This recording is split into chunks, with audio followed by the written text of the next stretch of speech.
Coming up on the Middle Class VO podcast. Every single voice is unique. And for those of us that have been blessed enough to be in this business, that's what we have to offer. It's our gift. It's not us trying to rise to something we think people want from us. It's telling the story authentically and letting your voice just support the story. And your voice is going to turn itself exactly where it needs to go to do it. Well, if you need e-learning, we're just an email away. Call up and listen, tell us what to say. Explain the video, image and radio. Slang a local cars, reading IBRs. No, it ain't no stars. No, we're the Middle Class VO podcast. The Middle Class VO podcast. Ladies and gentlemen, welcome to the Middle Class VO podcast. Today is going to be an excellent episode because we have on the show today a man, the legend. He's been on both sides of the VO glass as an executive, as a producer, as a director, as he's been on the other side as an actor, and now as a voice acting coach employing the Truetell method. Ladies and gentlemen, it's Dave motherfucking Walsh. I've never been called Dave motherfucking Walsh. I love that. And of course, if my mom or she's, David, what is that foul language they're using on that horrible show? We'll chop that out. We'll chop that out. Dave, do you remember when I said that to you at VO Atlanta? And you're like, Kevin, you're gonna edit that, right? How are you, man? I'm good, man. I'm really, really good. It's so great to talk to you both. I haven't had you guys in the same room since VO Atlanta. That's been that long. I know, and it's been. I had to look back. It's been over 3 years. I can't believe it's since you been were that long. on the podcast. That's crazy. That was the last time? It's been that long. Yeah, over 3 years ago. Wow. And none of us look any different. Well, doesn't Exactly. COVID make it seem like, 3 years ago was 10 years ago? Friggin' COVID, man. I can't even. It's like I look in the mirror, and I was one of those people during COVID that because we were coaching from home already, and that it was business as usual. But I hired a trainer who lived in New York as a friend of mine, and I went in the garage and I just kind of, we couldn't go to a gym, but I got into shape. And it's when COVID ended that I gained all the weight back because everybody's like, let's go out for a drink. Sure. Let's go out to dinner. Sure. Yeah. So I did the opposite. I'm not the guy that sits at home and I don't drink the wine at home. And I did the opposite of everybody else. So everybody looks fabulous now, and I look, oy. Oh, you look dynamite, man. Dynamite. What's going on with you guys? Well, I wanted to just get into a deep dive here because a lot of people know that you're a coach, but they don't necessarily know that how much you were into VO and how successful you were. So can you share with us how and why you made that transition? Yeah, absolutely. I love this world of voiceover so much. And I came from the other side of the glass, as Kevin said originally, that I had a very successful career for a long time. And I thank the agents that represented me, my manager, great coaches, Maurice Tobias. I mean, just the people that have been integral into my career.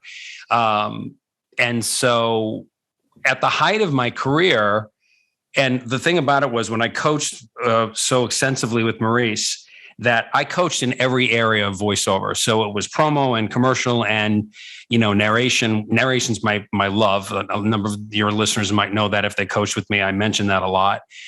Trailer and animation and video games. But it was kind of at the height of this career when my voice completely just suddenly stopped working. And what I mean by that was I couldn't project it. I didn't know what was wrong. I was in a promo session one day and I had a hiccup on a word. And what ended up happening after that was words became sentences with problems and paragraphs with problems, to the point where I didn't trust my own voice.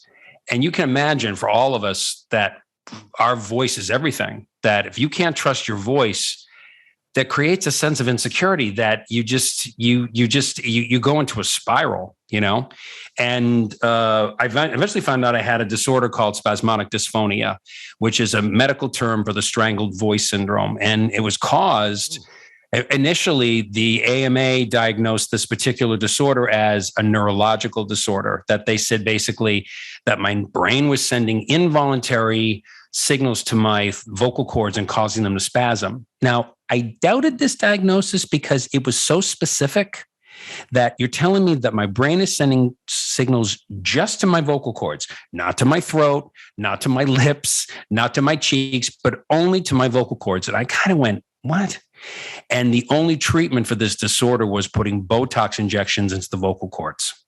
Oh, wow. Because the belief was that because the cords were spasming, just like any muscle, because it is a muscle, once you put Botox into the forehead, people that have had Botox before, that it freezes your muscles. And so with the vocal cords being muscles, if those freeze, you can't speak. You become mute, which was the side effect of those injections. You were mute for 12 weeks per injection. So I backed away from that treatment immediately. I said, you call my agents at DPN and you tell them my career is over, because there's no way that that's going to work.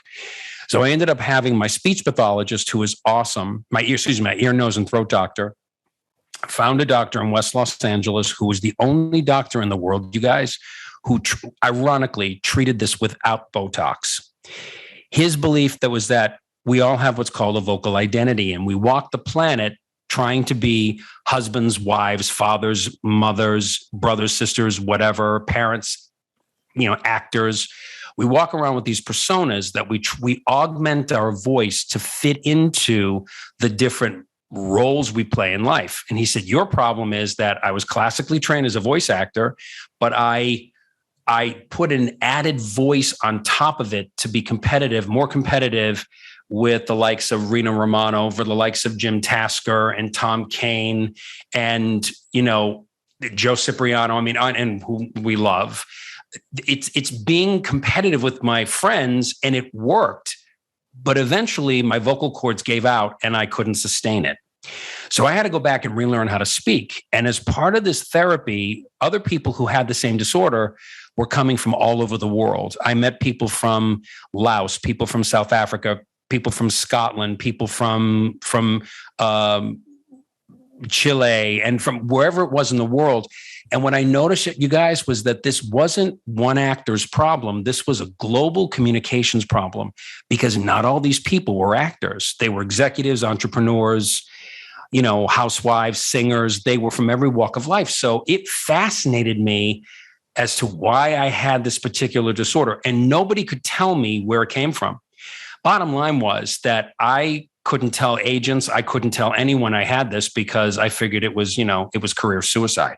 Yeah. You couldn't tell a soul. So I basically hid in the closet with it. And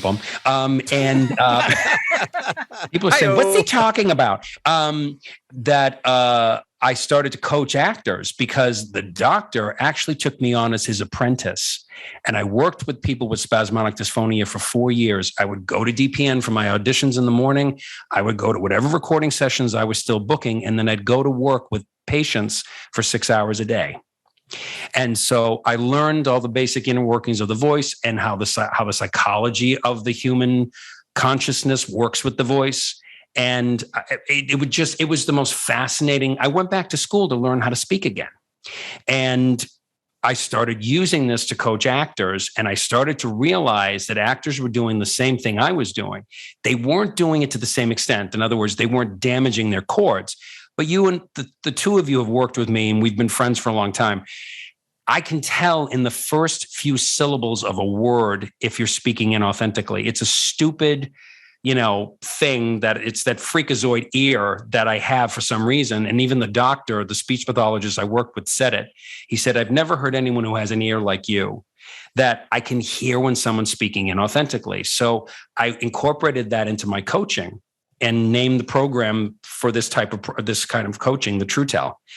And that's where the name came from. It came from the fact that I basically painted the windows black and my career was over. I really went to the place.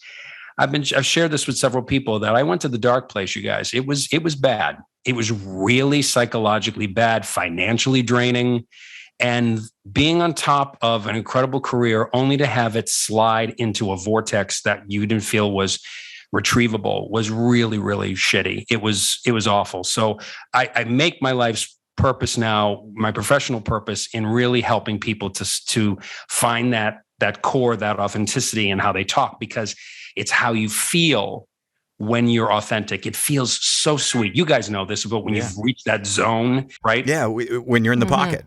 You reach that zone of just pure authenticity. So that's been the core of the work. And I think, you guys also know, I've graduated that work to the corporate level now too. I have a program for executives because of the fact I met so many executives in the doctor's office. I knew that there was a further opportunity and purpose of the program. So it's expanded to the corporate space as well. Very cool. Yeah. Excellent. Well, we're pleased to have you on the coaching side. Now, Dave, what kind of folks are you working with? Are you working with newbies, intermediate, seasoned pros, ex-radio people, theater people, on camera? It's, right now it's run the gamut, especially during COVID. I had a lot of on-camera actors, and theater actors come through their agents, or they'd heard about me through friends or whatever. And they were because it was the only part of the business, as you guys know, it was the only part of the business still operating. Voiceover was it. Theaters were closed, movie theaters were closed, productions were shut down. So a lot of actors were coming to learn more about voiceover. So that was, and that's been a good part of the business. But I've been able to work with people from all aspects of the business, people that I usually don't work with, people that have never coached before, because my coaching is very specialized. And I think I always tell people, if you've never coached before, take a workshop. And the great thing now is that, workshops from Kalmanson in Los Angeles, from the Voicecaster, a number of really well-known casting offices that have workshops, you can access those online. So there's things that we've only been able to benefit from in New York and LA, you can now benefit from all over the country and all over the world. So if anybody's listening and is new, I would strongly encourage you to take a workshop to dip your foot in to what you like. What do you like? Commercial voiceover? Do you like animation and video games? What's your jam? What do you really like to do? Why don't you repeat those two for them that you just mentioned? Sure. Two places that I send clients to in terms of workshops are Kalmanson and Kalmanson. That's spelled Kalmenson, Kalmanson and Kalmanson, based in Burbank, as well as the Voicecaster. These two casting offices are well known. They're institutions in LA, and they both have workshops, multi-level workshops that are part of their curriculum, and they were part of the way I started when I first started in voiceover. Wow. And just a quick little tease, we do some regular features here on the Middle Class VO podcast, and we're going to get Dave to share a nightmare session story with us coming up in just a little bit. Also, Bobby has a surprise for Dave. All right, Dave, I want to do a Coach's Couch segment.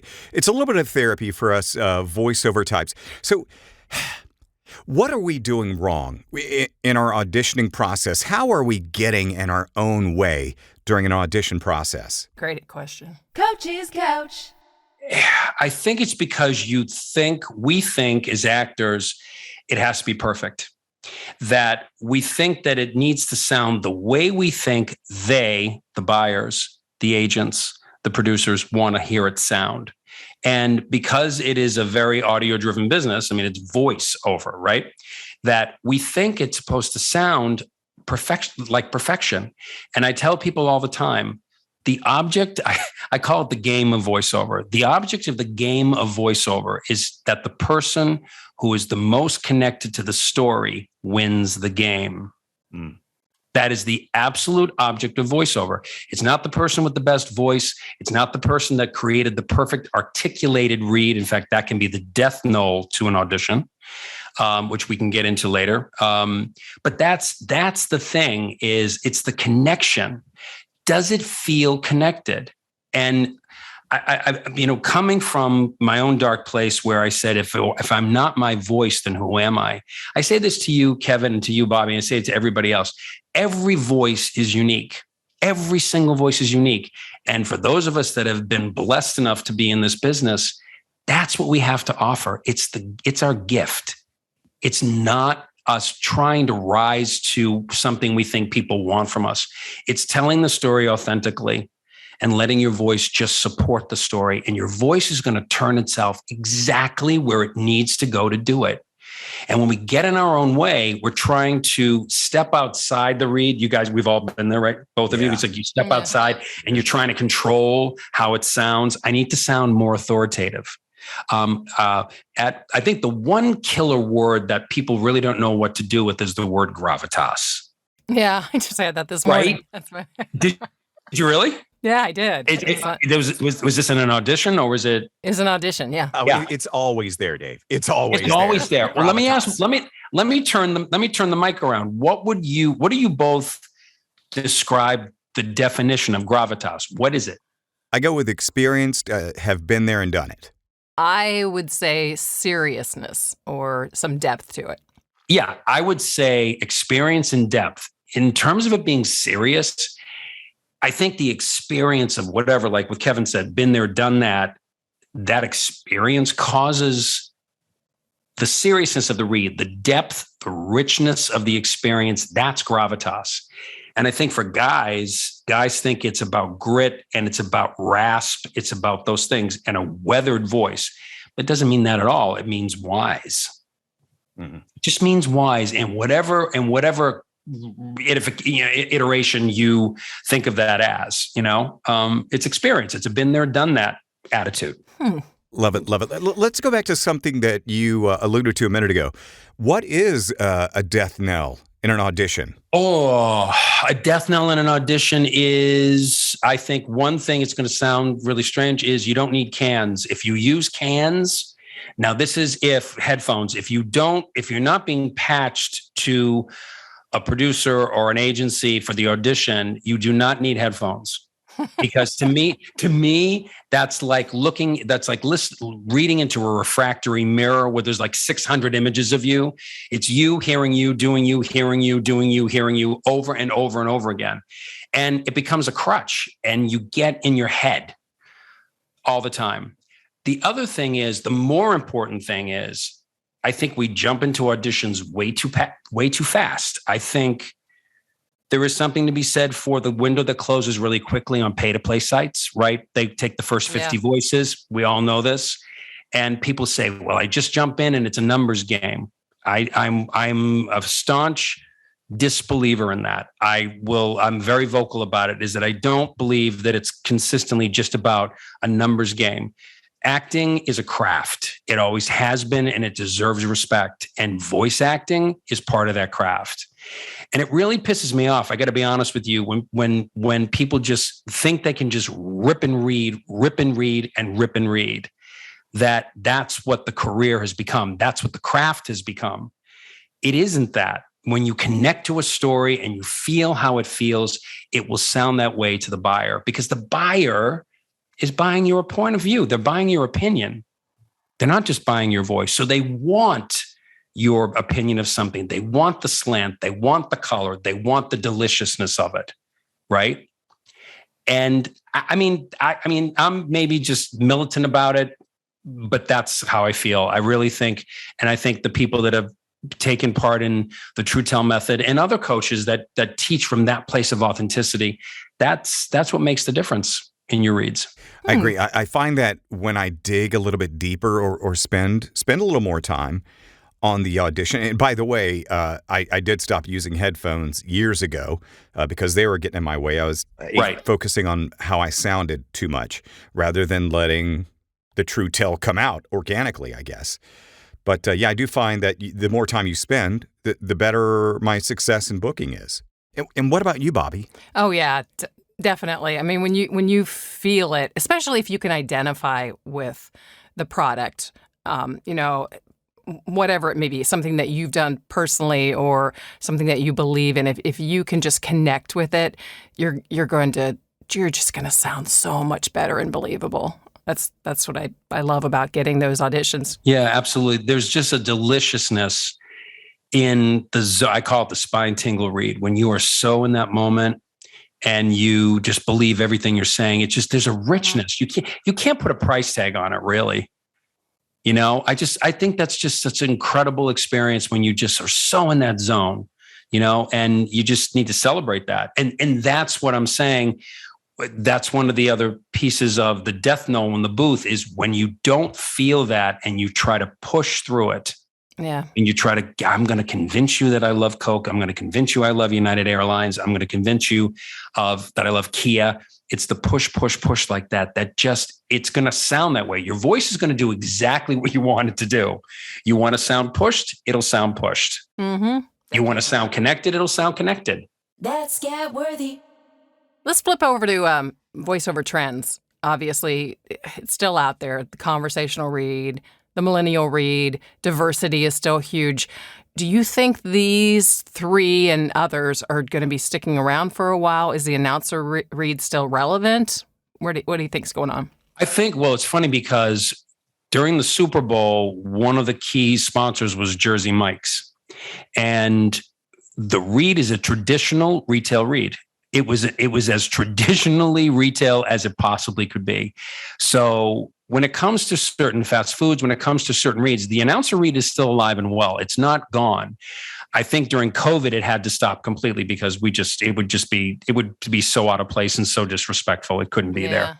And I think over the course of, COVID and now beyond, the diversity issue with BLM, with Asian hate, with so many, and the Me Too movement, so many of these movements that arose over the last few years, they've shifted the culture as we know, and it was an enormous amount of the diversity read. I think that pendulum has swung back towards center. There are many more opportunities for white performers. And that's male and female. And, but I think also the diversity of non-binary has become such a huge part of the reads. Trans reads are part of the reads. I'm so pleased to see those things come forward, and Latino reads and Asian American reads and Pacific reads. I mean, I think that there's always room for everyone. And what I'm also finding in talking to a few managers, Celia Siegel being one of them, and several casting directors, is that they're reaching on both sides of the pond for Indian reads, for Pakistani reads. They're looking for French reads. And these might not be, you're not going to probably have as lucrative an American voiceover career as a native French person or Pakistani or Indian, but the global reach of voiceover now is these reads are relevant and they're wanted, So there was an Airbnb spot I think I used for One Voice last year that it was done with an Indian performer, and it was outstanding. It was just, they did a total global reach in their advertising. So there's just, there's a lot of room. Really quickly, I know that there's a lot of people that have had unbelievably lucrative careers, and there will still be those people, but because the pie is being split up in more directions, it will thin itself out somewhat. There's got to be room for more people at the table, and I think we all need to realize that. That's a good point. Yeah. We're talking with voice acting coach Dave Walsh, good friend Dave Walsh, and we're going to get Dave in a nightmare session story coming up in just a little bit. And Bobby has a special surprise for Dave. I don't like this. It's scaring me. Oh, it's nothing bad. Yeah. Well, let's scare everybody else with a nightmare session story. Dave Walsh, you've done acting, you've been on that side of the glass, and you've been a coach for a number of years now. If you would, please favor us with a nightmare session. Nightmare Sessions. Okay, so let's take you back 15 years. I'm going to tell you two nightmare stories. One is a performer and one is a coach. Okay. The performer story was, and I'm some fellow promo performers out there, or basically anybody that's had a campaign for anything, that it's very possible sometimes when you're in the middle of a campaign and you're producer of record is on vacation, they're sick, they don't show up that day or whatever, and you've got somebody punting. Sometimes they're younger, sometimes, it depends who they are. Well, I was doing these promos for a show called Pepsi Smash, and the new producer came in. This was at the network, and it was just, they directed me in a completely new direction to a point where it was as shrill and as loud as I possibly could be, which was completely opposite what the network had approved. And I knew this was wrong. I knew it was just, and it was, first of all, my voice was shot. Yeah. It was shot.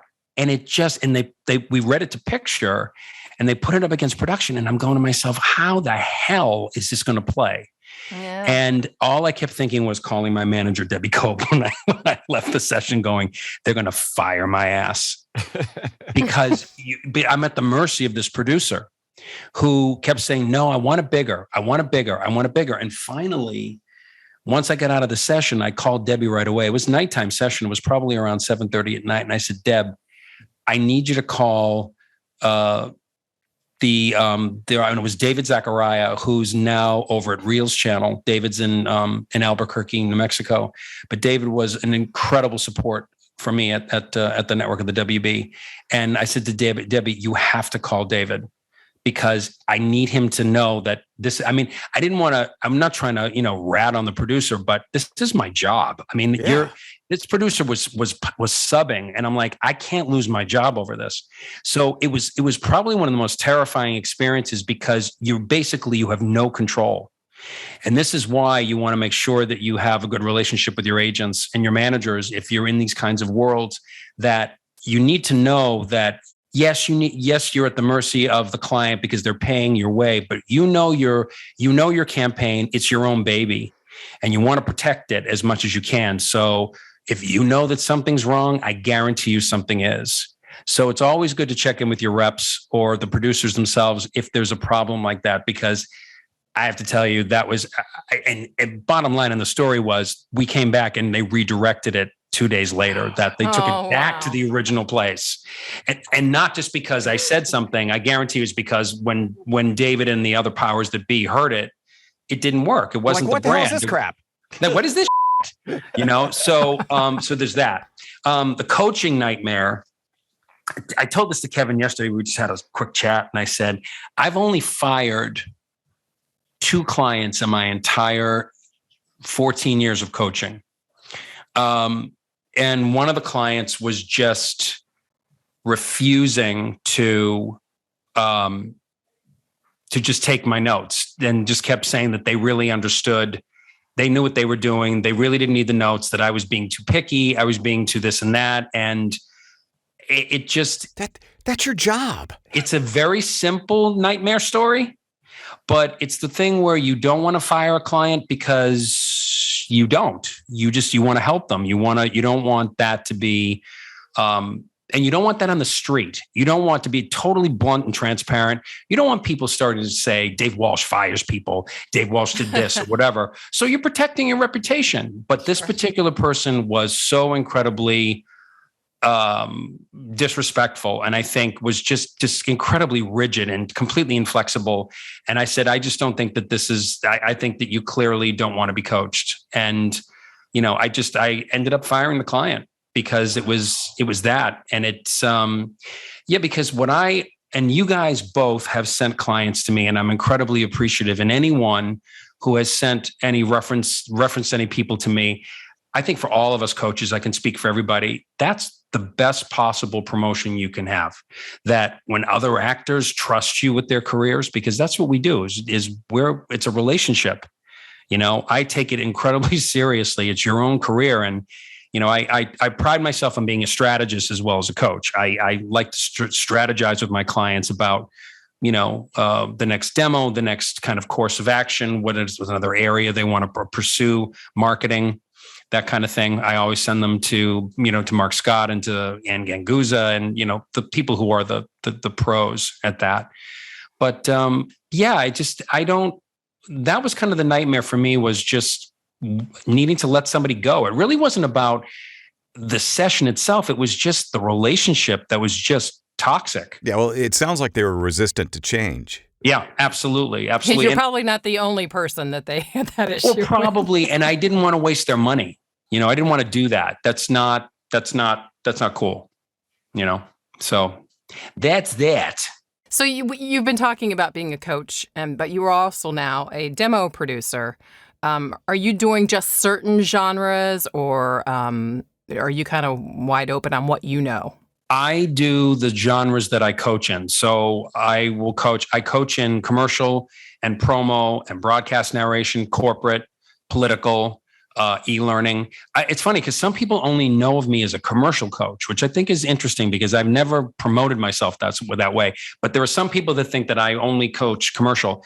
Because I was so unbelievably, I was just a crazy person and a nerd about wanting to be immersed in every part of voiceover.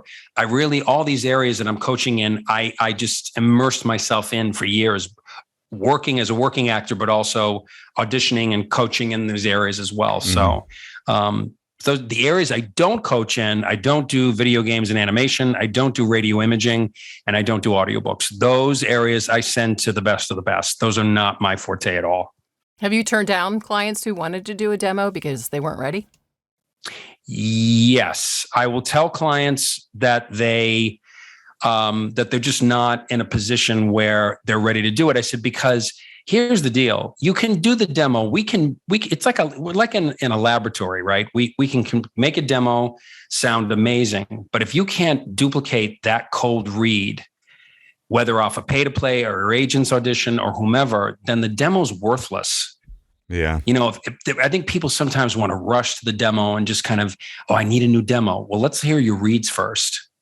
I'm not interested in doing a demo for the sake of a demo. I want to know that your reads are solid before we make any changes, whether we just update the demo you currently have or a new one or something like that, So, and especially people who are new coming in, I think new actors coming into voiceover make the unbelievably expensive mistake of doing a demo too early. Yeah. Mm-hmm.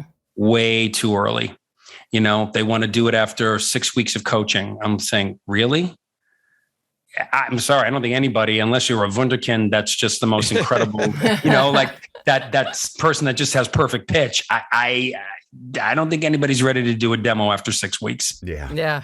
Are you ready to spend another $2,000 in a year's Yeah, time? exactly. Totally. So yeah, that's that. I just think it's just a waste of time and money when you're not ready. I think and I think it's wonderful to be, actors will say to me, I really want this so badly. I'm going to work really hard, Dave. And I'm saying, that's wonderful. And I'm really respectful, but that doesn't mean you will be successful. It doesn't mean, and I'm not trying to deflate anybody's dreams. I'm just saying, just because you want it doesn't mean it'll happen. You have to be strategic about it. You have to really put the time and effort into it. And that doesn't mean paying coaches all the time. That means practicing in the booth on your own. It means really, being obsessed with it, really being obsessed the way that the greats have been. And the guys and the gals who are that successful are that way because they lived and breathed it every minute of the day. Yeah. So good stuff. Your honesty, Dave, is appreciated by most, I'm sure. And those that don't, appreciate your honesty, that's like, who's that hack? No, yeah, whatever.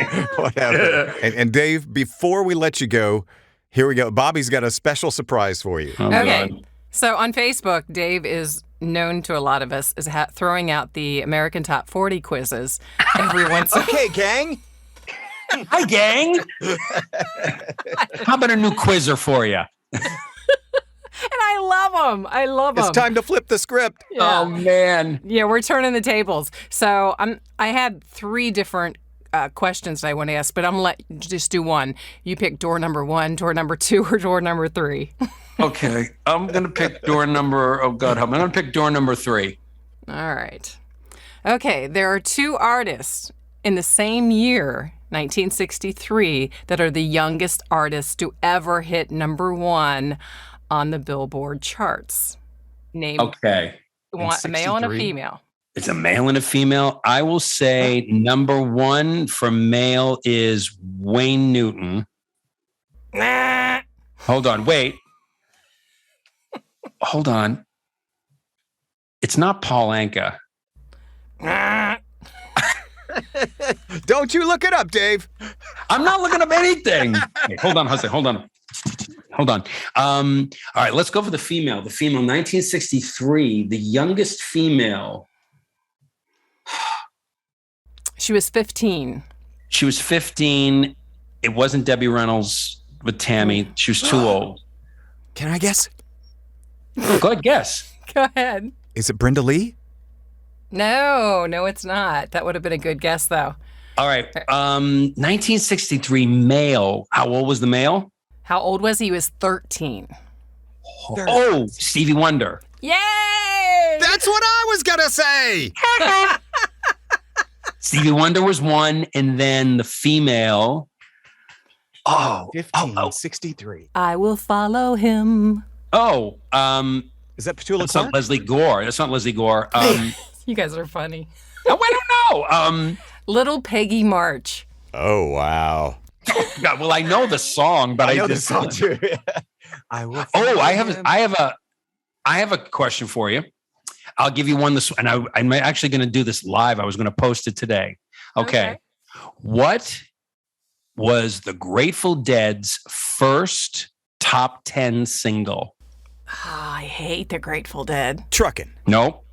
I'm not. I'll give you a hint. 1987. Whoa.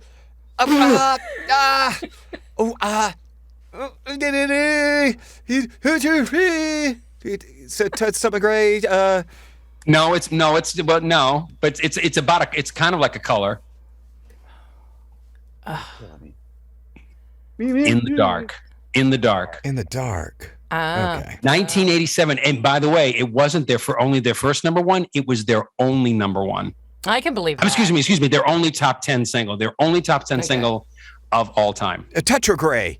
I was thinking of Touch of Gray. Touch of Gray. Yeah. In the Dark was their only top 10 single. Wow. All right. Yeah. We'll watch for it on Facebook. We won't play. Bullshit. And I'll call you both out too. Yeah, no, but I wanted to do a live one. I love that you gave me those questions too. That was awesome. Yeah, good stuff. I love that. We love you. Give it a bop bop wow.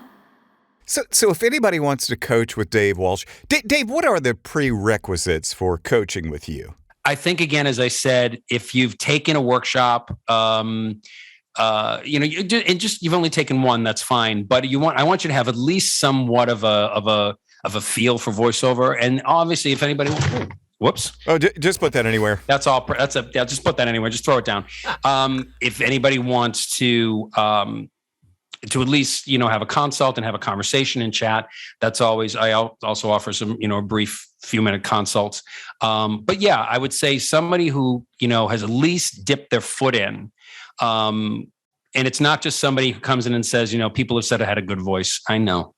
That's lovely. Yeah. Your mother has told you. Yeah. And one other thing I might add about demos, if we can go back to that for a quick second. Sure.